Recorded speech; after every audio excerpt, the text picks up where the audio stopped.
Hey everyone, and welcome back to the Pisgah Podcast. We are your hosts, Drew and Mangler, and we're coming to you live from the PlayStation Start menu of Dave Mira's Pro BMX. Man, this is always the hardest decision. Which player and which level to play?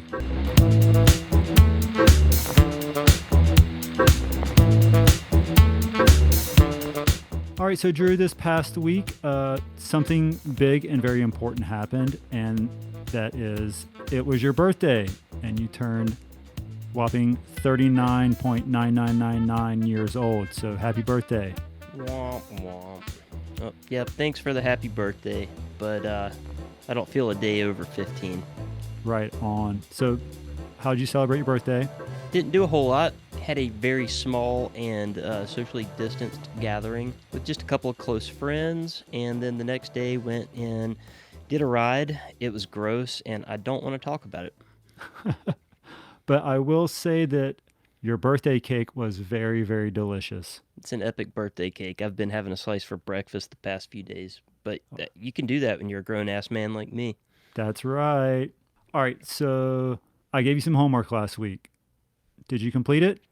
Yep, I completed my homework, and I'll try to keep it simple, but it can get very complex. I focused on what I think are the most common and fundamental parts.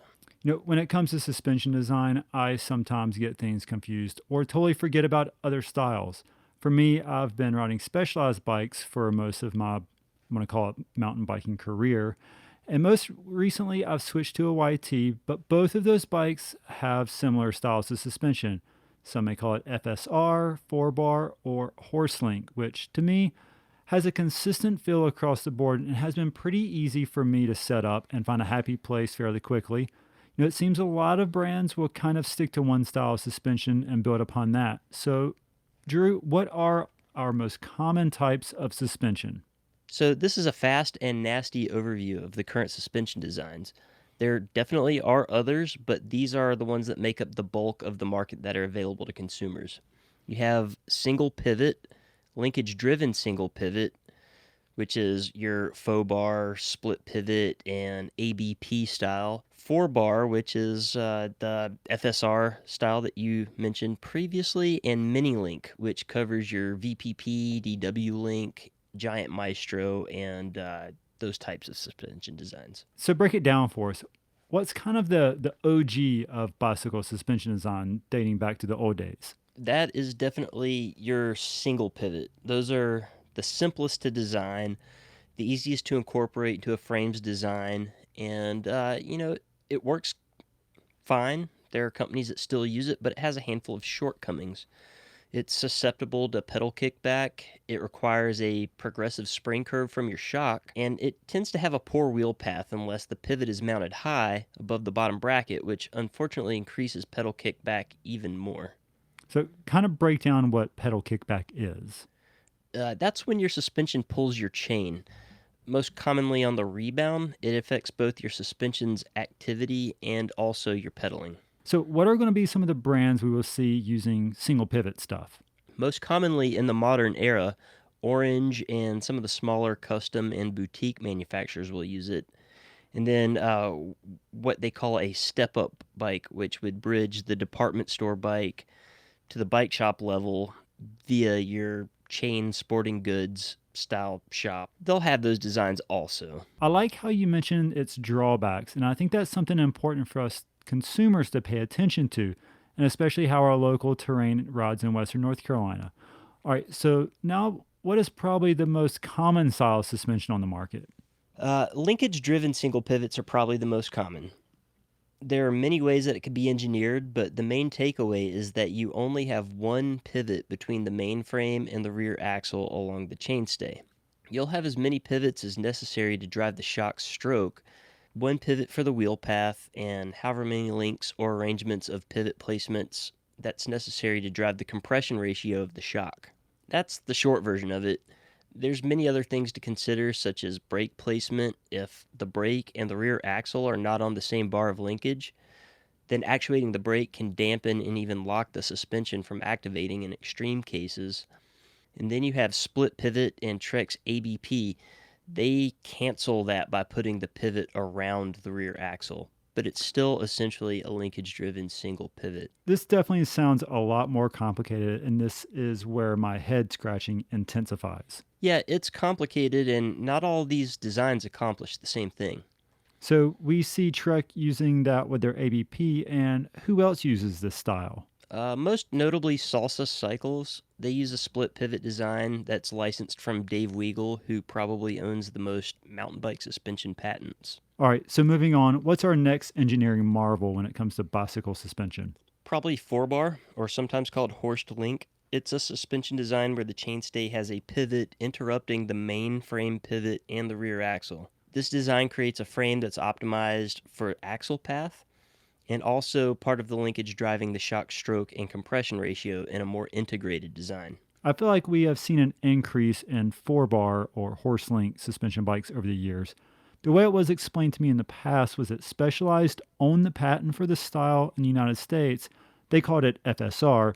And recently that patent ran out, which is why we've seen some of the brands using this style squishy. Yeah, brands like Noli, Transition, YT, Norco, and the Canadian brands mentioned there have offered them for a while, but not to the US customers because that patent was for this country and not theirs. Oh, okay. All right. So what's next? So what's next would be mini link or twin link suspension. It's gained a lot of traction, pun intended, in the past decade. Mini link designs typically join a front mainframe to a rear mainframe with a pair of smaller links.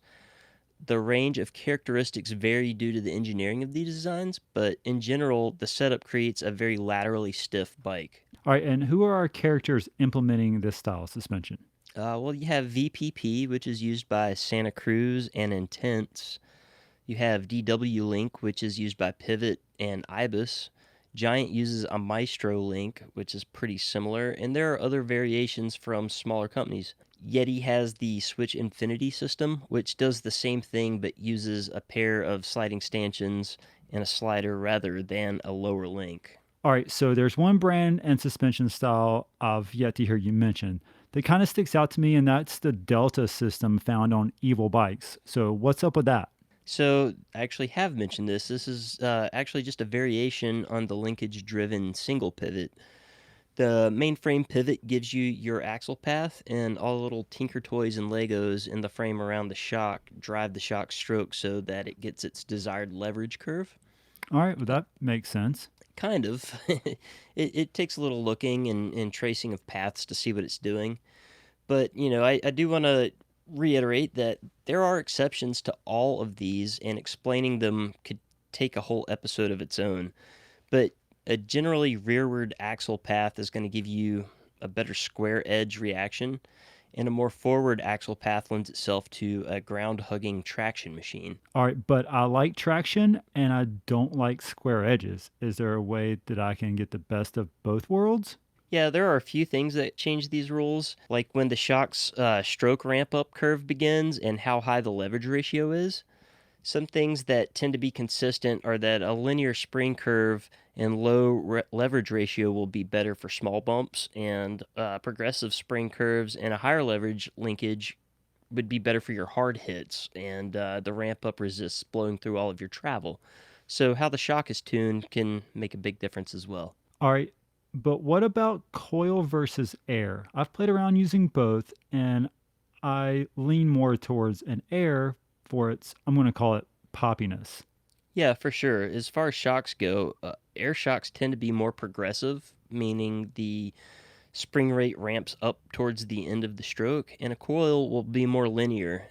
And you can tune an air shock spring curve by adjusting the volume of it, but you really can't do much to a coil once it's properly preloaded. You don't get any more progressiveness at the end of the stroke of a coil. A shock stamper can get a progressive air spring to feel more linear to some extent by using a digressive oil path or even a regressive path in the case of proprietary dampers used by like Trek and their OEM shocks.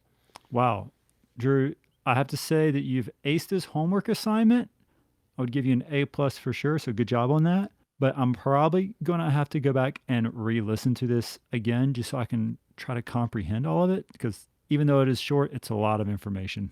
Yeah, it's a lot to take in, but it even challenges what I think I know about suspension, and I kind of do this for a living. Well, it's always good to challenge yourselves in your daily life. Yeah, it's never good to be so certain of yourself that you can't accept information when it's presented. Well, speaking of presenting information, we've got I don't even know how to introduce our guest for this week. He's a guy I've known for a long time. I've looked up to him as a pro BMXer. I think a lot of us have a high level of respect for Leigh Ramsdell. If you come from BMX or know who he is, you know that he is probably one of the funnest guys on the world when it comes to having fun on a bike and just doing dumb shit and just enjoying life for what it is. Yeah, absolute legend. He's had a huge impact on me and my circle of friends from our BMX scene. And yeah, I just can't wait to hear this. So let it play. All right, here we go. Leigh Ramsdell.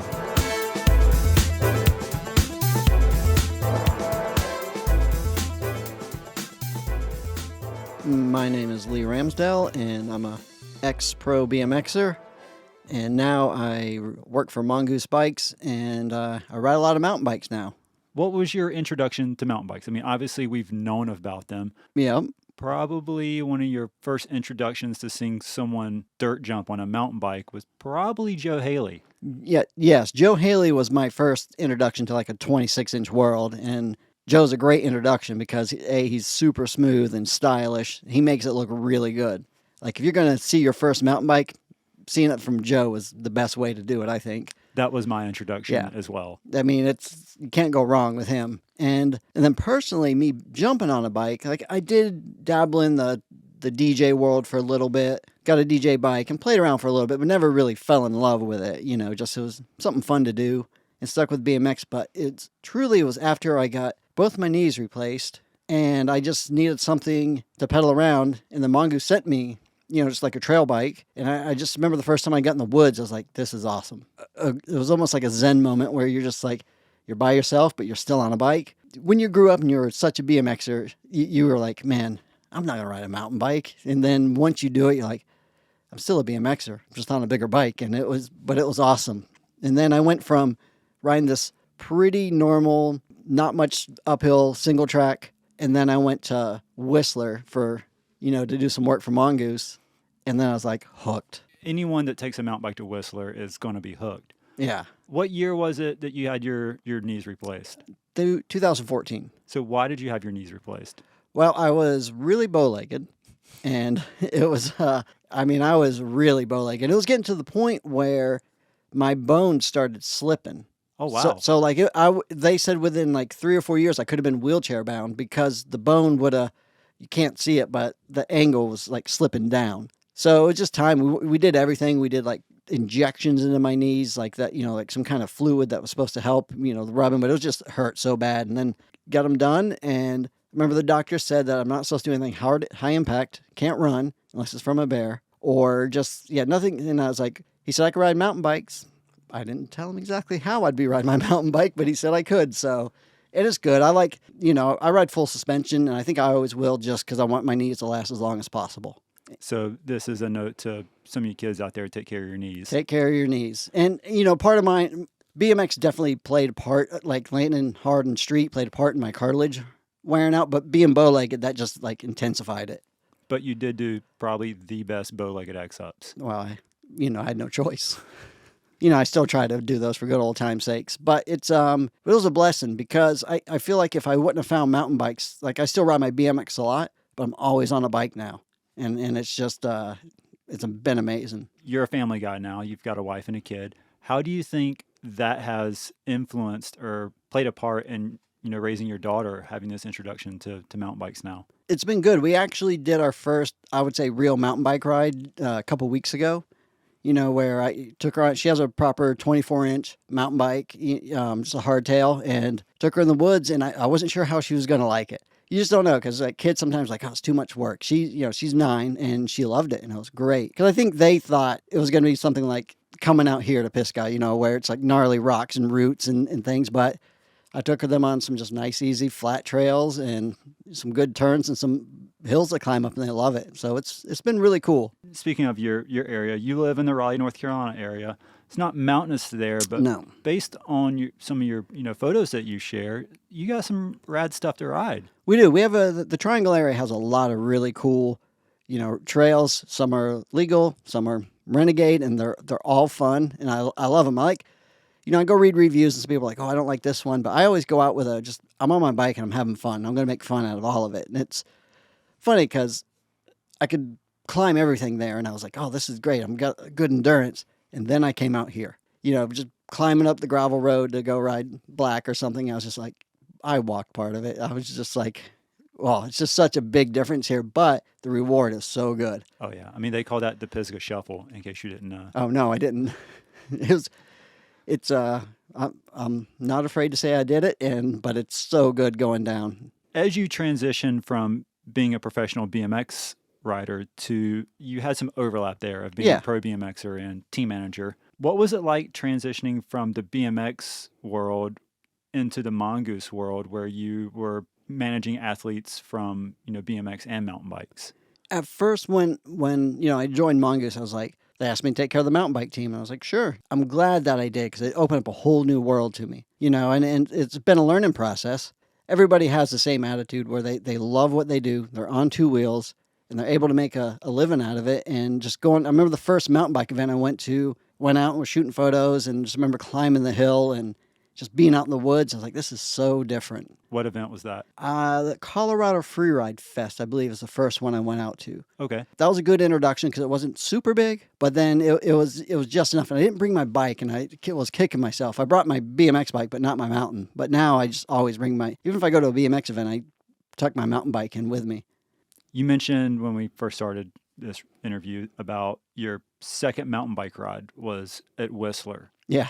So what was that experience like, going from like riding Crabtree and Raleigh to riding the best mountain bike trails in the world? It was really eye-opening to know that there was this kind of stuff out there. And the fact that you could, like, I remember riding A-Line and then just doing the big table there and just how long you're in the air for, and just being able to flow everything and jump. I remember I went there with one of my old coworkers, Steve, and he loves more tech stuff. And when I first started, I hated it. And so he would I would want to go down some jump lines, and then he'd want to go down some tech stuff. And, but then we'd go back and forth. But just the jump lines, like, what's the one with all the big hips? Was that Freight or Dirt Merchant? Dirt Merchant. Like, I love that one. Like, you can just float the whole thing, like just going down that. And coming from a BMX background, the jumps never scared me. Love them. Cornering fast, I'm still learning, It's just funny the things that I'm like, oh yeah, jumping's not a big deal, but the cornering, it's like that takes some skill. Yeah, like holding your speed through a corner, Yeah. and how much to brake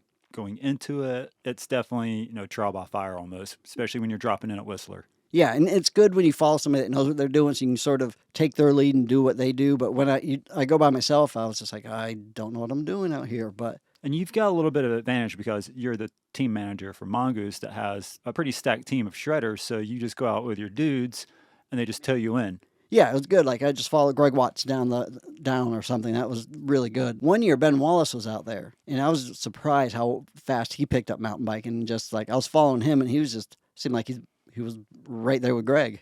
Have you ridden any of the valley trails at Whistler, or just mostly the park stuff? I rode the park stuff, and then I did that one helicopter drop with you. Yeah. So speaking of that, I can't remember what exactly our first time riding bikes together, BMX-wise. So it could have been at the jumps at the shopping center in King, North Carolina, or it could have been some street in Winston-Salem or something. It was one of the two. It's real murky right then, because that was, what, late 90s? Yeah, 98, 97, something like that. Yeah, King jumps, I definitely remember you, and I definitely remember pedaling around Winston-Salem with you, too. So, it was one of the two. But I remember my first mountain bike ride with you. Was that the helicopter? That was the heli drop in Pemberton.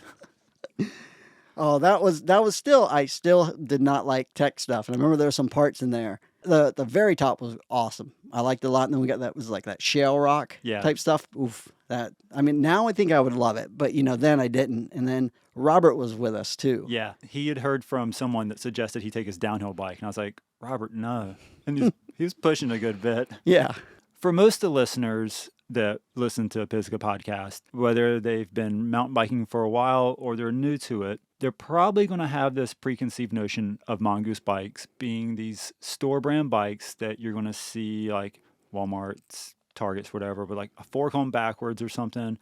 But your bike looks pretty good. The fork's not on backwards. No, and I know what I'm doing. we just rode some cool Pisgah stuff on a Mongoose. How is juggling that with consumers now in your position? It's slowly getting a little bit better, but it's always going to be a struggle just because we are in the big box stores, and it's the thing I like to say is we have bikes for all skill levels and wallets. I mean, it's if they can go in and buy like a $200 bike and get into bike riding and then work up and buy even one of our competitors, it's fine. Like we're here to get more kids on bikes and it's cool. But no matter what, we're always going to have that backlash.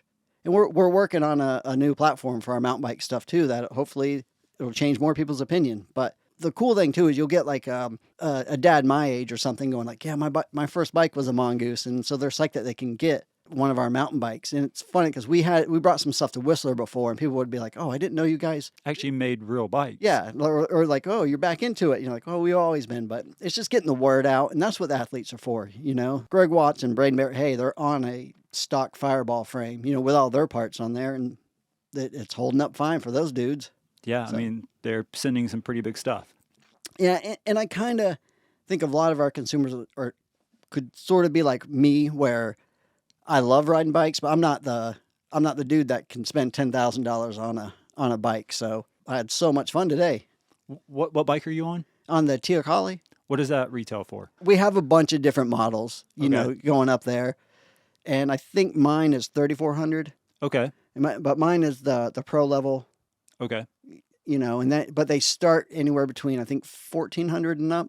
Is yours straight out of the box, or do you have some aftermarket No, stuff? mine mostly is straight out of the box. Like I have a fabric seat on there, and then I have some Terravel tires that I put on there and Census grips. But other than that, everything else is stock. Okay.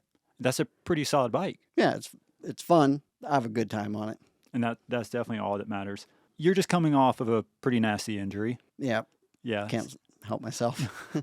And that was on my mountain bike. I was riding my DJ bike, and I just sort of was riding at the end of a trip, end of a day, taking the last run. Did you say, let me do this one I did last? not. I never say that, but I think in my head I kind of knew it or something. Like I was winding down, and I just on the setup jump I pulled up too high and was like 6 inches, just laying right on the top of the landing and just straight over. Got knocked out, broke some ribs, punctured lung. Just a Friday, Agile Friday for Leigh Ramsdell. Yeah. But that took a little bit to come back from, and then my elbow's been fractured a little bit, and that's taken a while. And like this today, coming out here in Pisgah was one of my first real mountain bike rides back, so it was awesome. Well, welcome back. Thanks, I'm glad to be back. As most pro BMXers have, you've gone through a wide range of injuries through your career. Yeah. And one of the things that unfortunately a lot of BMXers have suffered is head injuries. Yeah, And recently you spoke on a podcast with a doctor you've been working with about concussions. yes. So tell me a little bit about what you've been doing with that.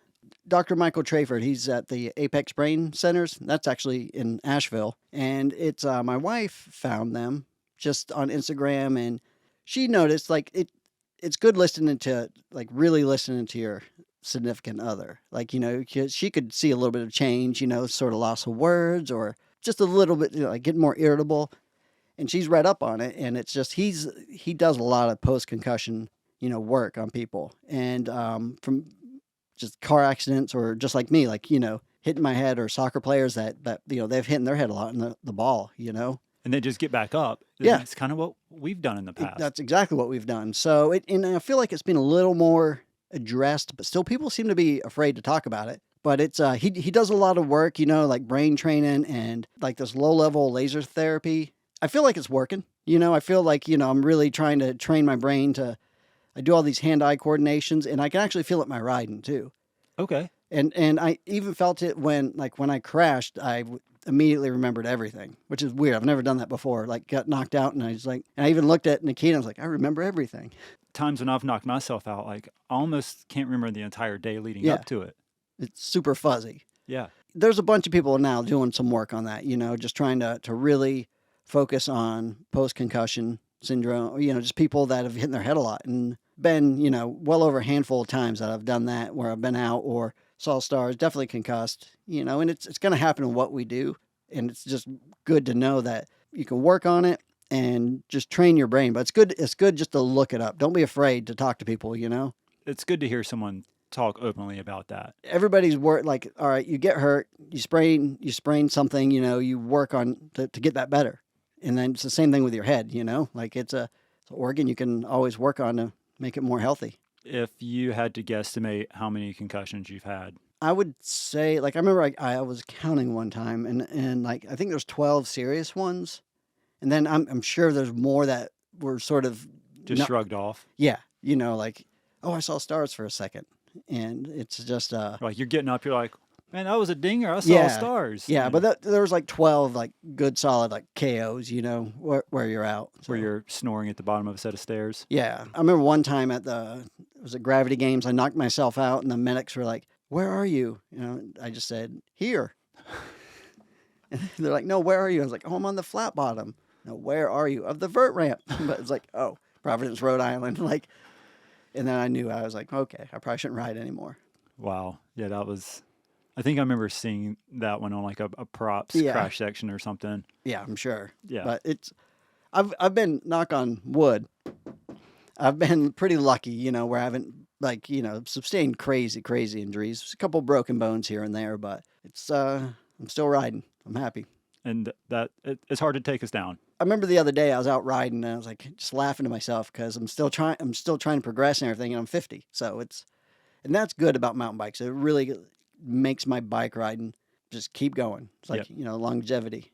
COVID has played a huge part in how a lot of people in the bike industry do their job now, from pros to even people like yourself. How have your athletes been dealing with the change? They've been doing really good. Like, of course, everybody's bummed there's no events to go to. I mean, there's a few events every once in a while somebody will go to, but I remember Greg Watts was definitely bummed because he was training really hard to do the Crankworks, the speed and style. And then he went to Rotorua. I think he got second, and then it got shut down.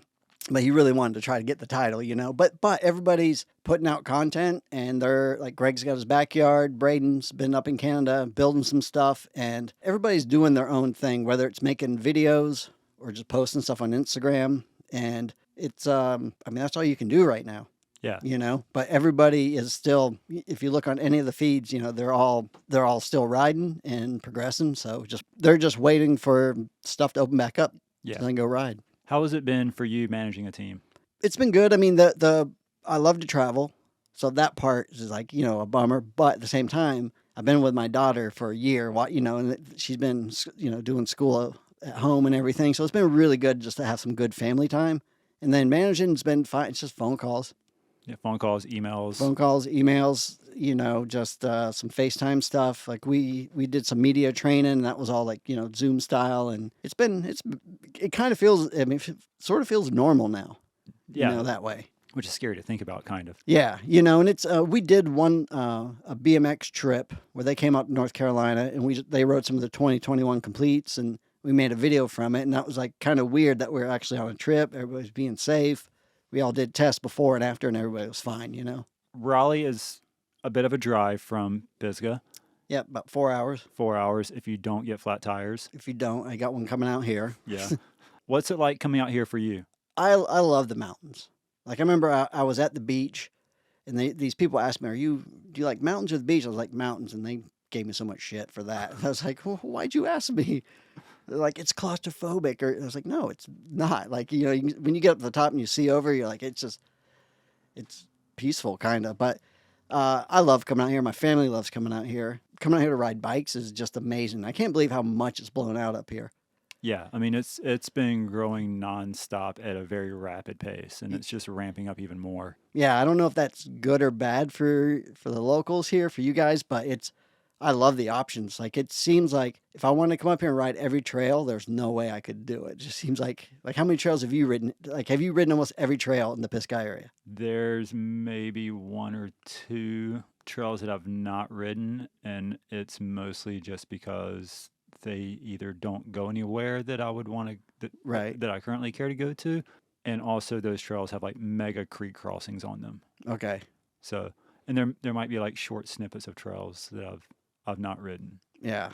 But like Pisgah Ranger District, I've ridden probably 98% of all the trails. Yeah, I've only ridden a few, like Avery's Creek, Black, or Middle Black and Lower Black. And then we did a little bit of North Slope today. Yeah, it's really cool. It's different. And I'm glad, like, the more I progress in my skills as a mountain biker, I can't believe I just said that, a mountain biker. Yeah, you're a mountain biker, Leigh. I'm just a cyclist. I like all cycles. Okay. But coming out here, I enjoy it more every time, Mhm. just because it's like you see something that you can hit differently, and it's good riding with somebody like you that knows the area. You're like, oh, try this. So You've made some trips up to Canoga as well. yeah, Canoga's awesome. That blew me away. Like I think you might have sent me a link to it, or I can't remember how I found out, and then I just kept following them, and I was like, well, this place is legit. And then I was worried about the climb, but the climb's not bad at all. Yeah. Even for a flatlander from Raleigh Yep. area, it's really not that bad, and it's got a bunch of good stuff for everything. Like it's like that Tortuga line's really fun. Oh, it's just fun just to go do laps on Yeah, that. just do that, and then what was the one I told you I really liked too with all the Hemlock. Hemlock. Once I've really figured out Hemlock, that's my favorite trail. Yeah, I think for those of us that have a jumping bikes background, doing laps on Hemlock, like I could just do Hemlock and Tortuga all day. Yeah, it's really good, and then you get the little bit of mixture of rocks in there that you can, it's a lot of fun. Do you hear many people from Raleigh talking about Canoga? Yeah, there are a lot of people from Raleigh. They'll talk about that, and then I made a trip out here in July, and we camped here in the Davison River Campground, Mm-hmm. and then just went out there and did laps there. Rode Avery Creek, and we kind of did a little bit of everything. Ended up at Riveter the last day, so it's there's so much wild, different terrain to ride here. It's cool. That's a pretty solid trip. Yeah, it was good. I was tired. Yeah, I bet you were. I mean, Yeah. it made for a long drive home. Yeah, it was definitely a good one. Have you explored any other sections of Pisgah National Forest, like the stuff above Morganton, or made your way up into the Boone area yet? Not on my bike. No. Okay. I was up in Boone for my 50th and just rode the Sugar.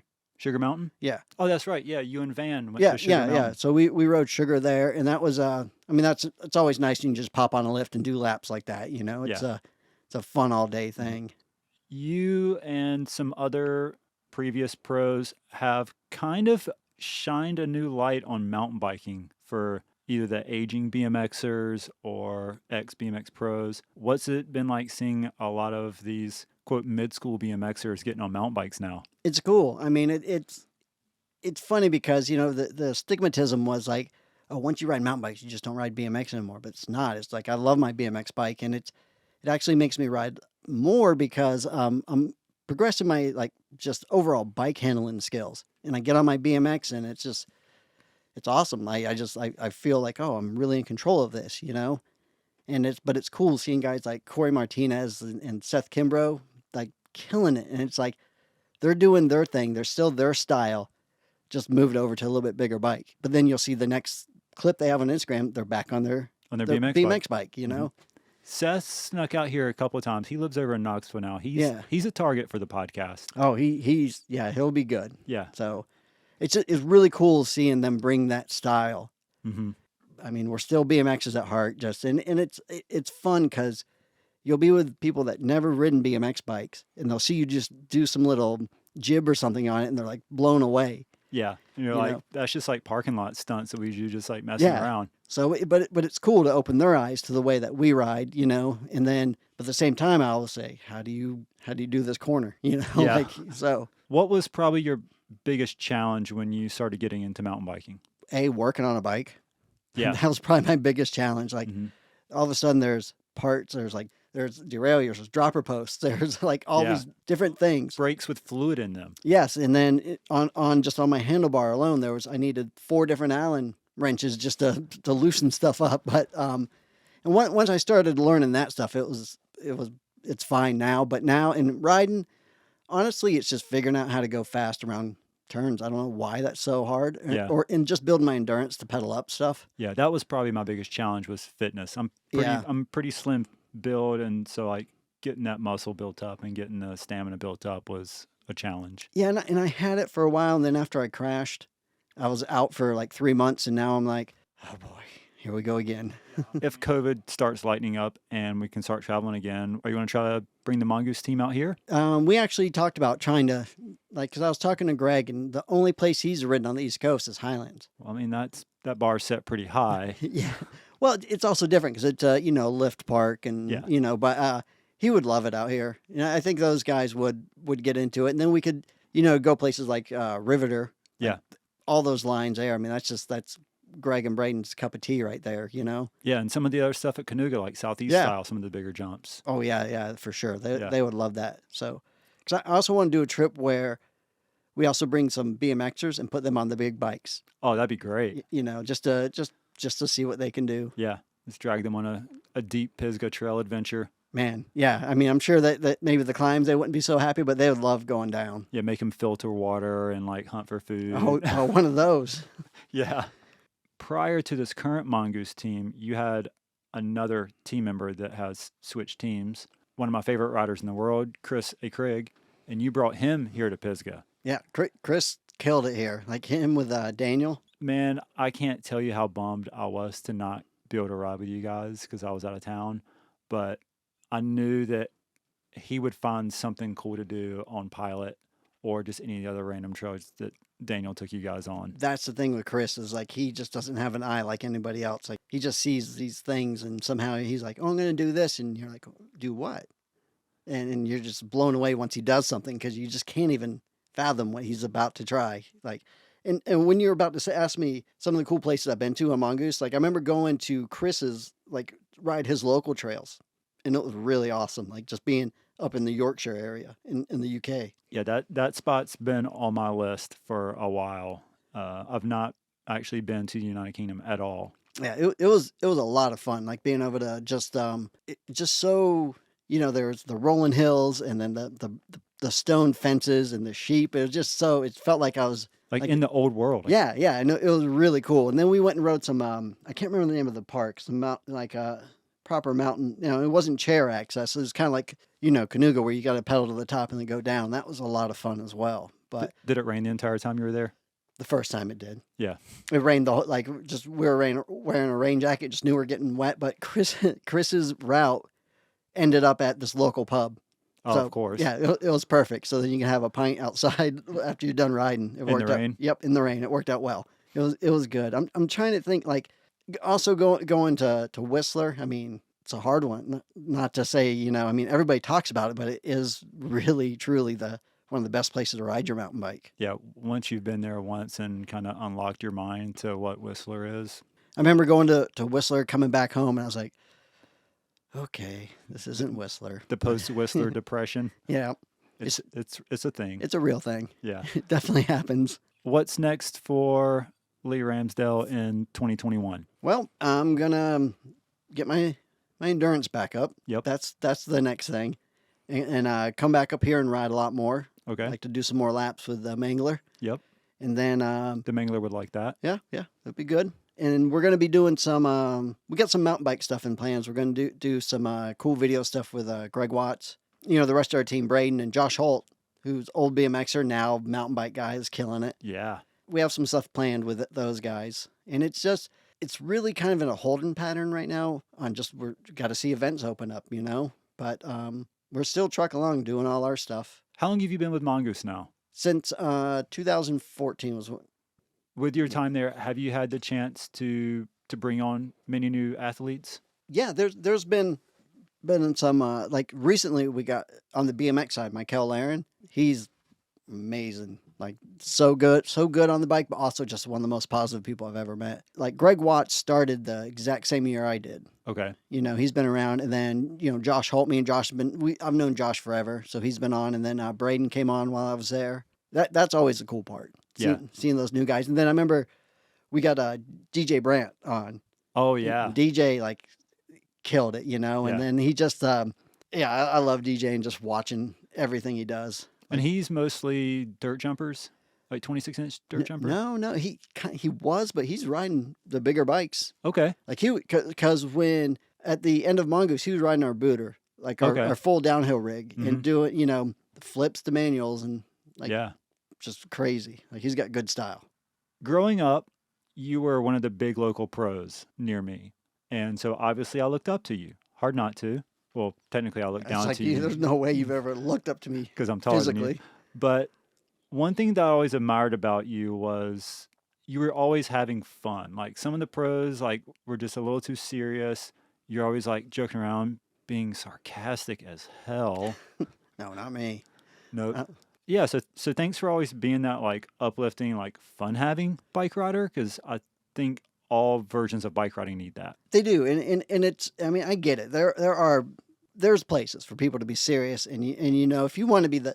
I remember when I was 16, I won my first freestyle contest, or maybe I was 15, and the guy I beat was so mad. He came up, I was with my mom, and I was like, she was proud. I was like, I can't believe I just won this contest. And he got so irate, and he's like, you shouldn't have won that contest. And he was just like so mad about it. I was like, do you want the trophy? And at that point I was like, I like contests, but I don't care if I win or lose. I just want to have fun. And, if I do, it's cool. If I don't, whatever. I'm not the one judging, Mm-hmm. So I've always took that approach of like, this is what I'm doing. I'm just going to have fun. Yeah. And I get it, like people need to be serious if they want to win and just not for me. Just having fun. Yeah. So- have a good time. You won your first BMX contest when you were like 15 or 16-ish. At what point would you say you turned pro? It was probably my early 20s is when I sort of rode my first pro contest. Just because you ride pro contests, you're not making much. I remember at the very first X Games, I got 10th place in vert. My check was $25. $25? I mean, I totally should have saved it, but I needed gas money to get home. So it was like, I mean, and it's never been about the money. It's just like, and I feel fortunate that I've gotten to travel the world, just riding my bike and having fun, Rode for Wilkerson Airlines was my first big sponsor and paid for me to go places. So that's probably when I was, I would say I was pro 'cause on the pro team and everything. For those listeners that would like to keep up with Leigh Ramsdell, what are the best ways for them to follow you? You can call me. Okay. No. Area code 91. Instagram's probably the best. It's full name, Leigh, Leigh, Ramsdell, Ramsdell not Adam. That's just You almost gave out your email address. no. It's just yeah. My tag's Leigh Ramsdell. Okay, cool. I'll put it in the show notes. Well, awesome, Leigh. Thanks for coming out to Pisgah to ride bikes. Yeah, it's been awesome, and bikes are fun. Yeah. That's one thing I've been psyched out too about working at Mongoose is that's kind of been the motto. Just have fun on a bike, and it's if you don't have fun on a bike, if you take it too seriously, it's. Well, Leigh, thanks for coming out and riding Pisgah with me. It's always a good time hanging out. We've definitely spent some time together. So, yeah, it's always a pleasure. Yeah, I've loved the podcast. Long time listener, first time on it. No. Yeah, that is true. So now, yeah, thanks for the podcast. It's actually been pretty. I've learned a lot, like in the mountain bike world from it. So it's good. So there you have it, folks. The team manager for Mongoose Bikes learns how to do the mountain bike from Pisgah Podcast. I learned everything from Mangler and Drew. Awesome. Cool. Thanks, dude. Yeah, thank you.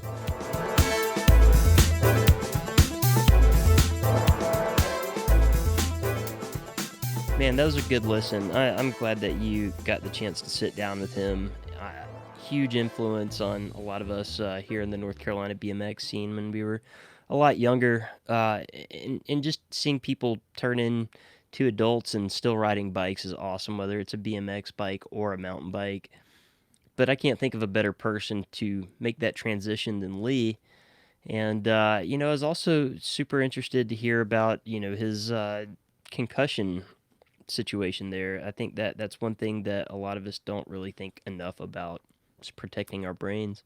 Yeah, I mean, it's been good to see a lot more light shined on that subject from some of the new helmet technology that's been implemented. But yeah, Leigh is a good spokesperson to draw attention to that.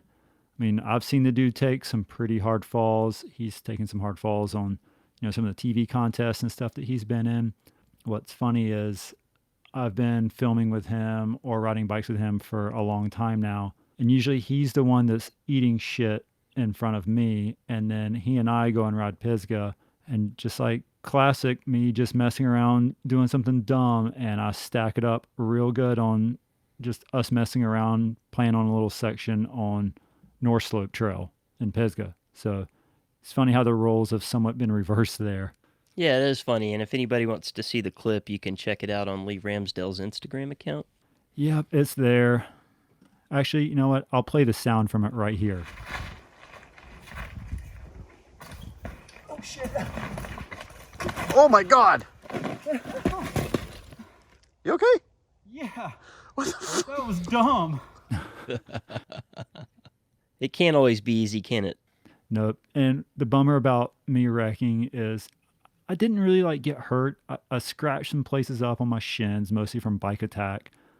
But as we get older, like you don't bounce back from the crashes like you used to. And I was really looking forward to riding Canoga with you on your birthday lap celebration. But I woke up Saturday morning, man, I was not feeling like riding a bike. It's all good. It was you're better off in bed than riding in the slop out there anyhow. All right, this week, Drew and I would love to give a huge shout out to Shure Microphones. Not sure if any audiophiles out there listening to our show can notice a difference, but Shure hooked us up with some amazing new microphones, got us sounding real good, which have been used for the entirety of this episode, including Leigh's interview, which was recorded in the back of my van, socially distant as possible. And it actually sounded really good in the van. So I'm psyched to have Shure hooking us up with some beautiful MV7 microphones. They sound amazing. So I don't know if you've seen the weather this week, but what do you think it's got in store for us? It is an inside week. The outside times that I could see enjoying would be Tuesday, Wednesday, Thursday. It's going to be cold, so, you know, those early rides would be more beneficial for the frozen trails. Friday's calling for some morning showers, and then Saturday is calling for a mix of snow and rain, and then Sunday is snow, maybe some rain, and then Monday, Tuesday of the following week is sunny, but still cold. Yeah, I think this is a good time to think about doing your bike maintenance, think about going through your bike wardrobe and making sure you have all the proper pieces of gear for this time of year, and just kind of generally doing some introspection into your equipment and what it might be needing rather than you're needing to get outside and ride. You know, it'd also be another good thing to do, and I really, really hate to say this, is start preparing your taxes. Oh, well, you had to go there. Now I'm depressed. We do have to do adult things sometimes. Well, guys, that's going to wrap up for this week's episode of the Pisgah Podcast. It was really awesome having Leigh Ramsdell as our interview this week. And as always, you can find us on social media just by searching Pisgah Podcast. And if you ever decided that you needed to stay inside and do your taxes rather than get out on a bike ride, do go ahead and hit subscribe, share with your friends, and leave a comment below. You actually went there with that. That's going to make us so subscribers.